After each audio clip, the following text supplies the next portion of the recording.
Today we actually did injections on Amber. We have been treating her before. We've tried her with one different round of injections. This is our second one. So Amber's injury is acute, and it wasn't caused from a repetitive movement like golf or tennis.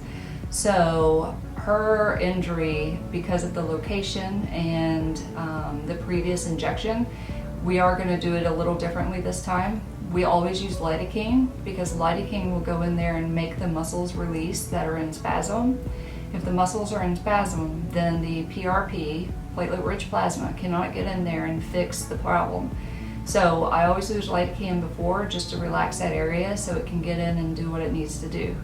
So for her, it was 3 or 4 injections that we did with PRP, and then we surrounded the area using platelet pore plasma. And we do that because even though the PRP is the main hitter, it's the one that brings in the majority of inflammation, the platelet pore plasma actually keeps the inflammation in the area and keeps it for a longer period of time.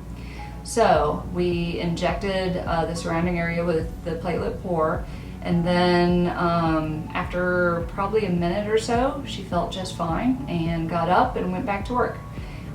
So we're hopeful that this one might actually be her last one, because the last injections we did on her, there was a noticeable difference in her injury. It's much less, maybe even up to 50% less than it was in the beginning. So not all injuries are completely the same. Amber's injury was acute and relatively minor. We've been fighting my back injury for a while now. We're on our 4th trial PRP. It's definitely not a guaranteed method of healing, but I have finally noticed after my 4th one a difference in my back. Now my back was a little different than Amber's elbow. I actually ended up fracturing a vertebrae and hurting the one surrounding it as well.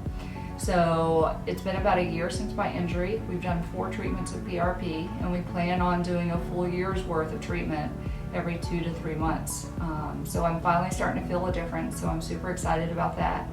But each injury is so different, and I'm bringing this up just so we know that each injury is so different that the number of PRP shots and the number of sessions is different depending on the injury that you have.